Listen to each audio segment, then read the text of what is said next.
Est-ce que nous avons découvert la monoplace championne du monde de Formule 1 2021 aujourd'hui? C'est ce midi que Mercedes a présenté la W12 E-Performance, qui sera pilotée par Lewis Hamilton et Valtteri Bottas. L'histoire de Mercedes en Formule 1 a été pour le moins morcelée. En 1954 et 1955, les flèches d'argent dominent la Formule 1 avec 9 victoires en 12 courses disputées, et surtout les 2 titres mondiaux des pilotes remportés par Juan Manuel Fangio. À l'époque, il n'y avait pas encore de couronne pour les constructeurs, mais on peut se douter que Mercedes l'aurait remporté assez facilement. Cependant, le drame des 24 heures du Mans 1955 pousse la marque à se retirer de toute activité en sport mécanique, et on ne retrouvera plus de Mercedes officielle en tant que constructeur sur une grille de départ de Formule 1 jusqu'en 2010 quand même. Pour son retour, la marque allemande a racheté Braun Grand Prix, l'écurie qui a remporté les 2 titres mondiaux en 2009, avec évidemment le titre pilote de Jenson Button et le titre mondial des constructeurs pour l'écurie, et bien on a également vu le retour de Michael Schumacher, septuple champion du monde de Formule 1, qui avait pris sa retraite fin 2006, mais qui est donc revenu en 2010. Sur le papier, c'était donc absolument formidable, évidemment, pour un retour de Mercedes, et il faut dire que les premières saisons n'ont pas véritablement répondu aux attentes, surtout qu'on se basait quand même sur une voiture championne du monde en titre en 2010, et que la voiture n'a pas véritablement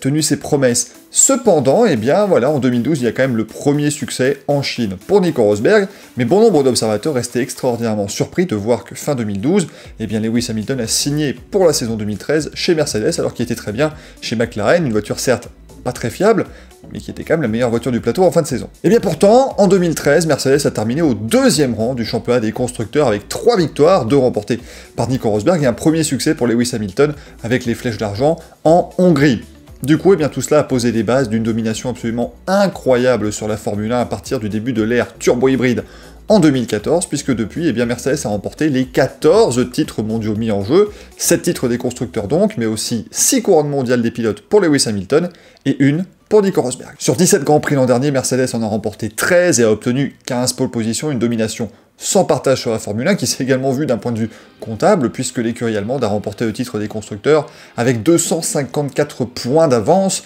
sur Red Bull en 2e position. Autant vous dire que c'est un gouffre, très clairement. Comme on ne change pas une équipe qui gagne, et bien la W12 qui a été présentée aujourd'hui ressemble, à s'y méprendre, à la W11 de 2020, la voiture championne du monde en titre. Comme on est sur une saison de stabilité réglementaire, mais avec quand même quelques légères modifications, eh bien Mercedes a décidé de cacher un maximum de choses sur sa voiture de présentation, des choses que l'on verra eh bien, naturellement à partir du 12 mars lors des essais qui auront lieu pendant 3 jours sur le circuit de Bahreïn. Par exemple, là où on sait à peu près où les équipes ont dépensé leurs 2 jetons de développement autorisés par la FIA cette saison, eh bien du côté de Mercedes, c'est Motus et bouche cousue, on n'en sait rien du tout, même si les hommes de Toto Wolff estiment quand même qu'il y aura un sacré défi à relever cette année et que les changements réglementaires ne sont pas si petits que l'on pourrait y penser et que ça pourrait quand même assez bien redistribuer les cartes cette saison. Bon, ça fait quelques années que Mercedes nous dit la même chose chaque année, mais qui sait, peut-être que cette année c'est la bonne. On va peut-être réellement avoir une redistribution des cartes et des Mercedes beaucoup plus en difficulté, qui sait. C'est finalement du point de vue la livrée que les différences se font le plus ressentir, avec une présence beaucoup plus accrue d'AMG, la branche performance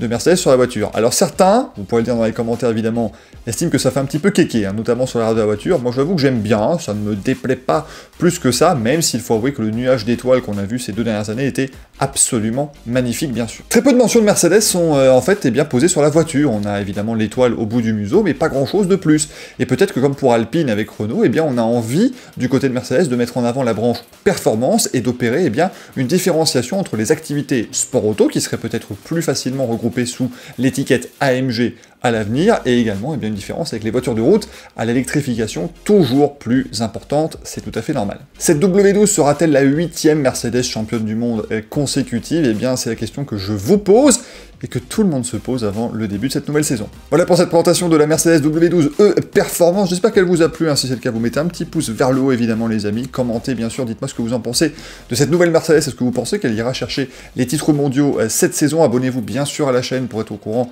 de toutes les vidéos qui vont arriver au cours de l'année. N'oubliez pas également qu'on se retrouve sur Twitch tous les jeudis à 20h30 pour le Racing Café. Moi je vous dis à très vite avec la présentation de l'Alpine A521. Ciao ciao!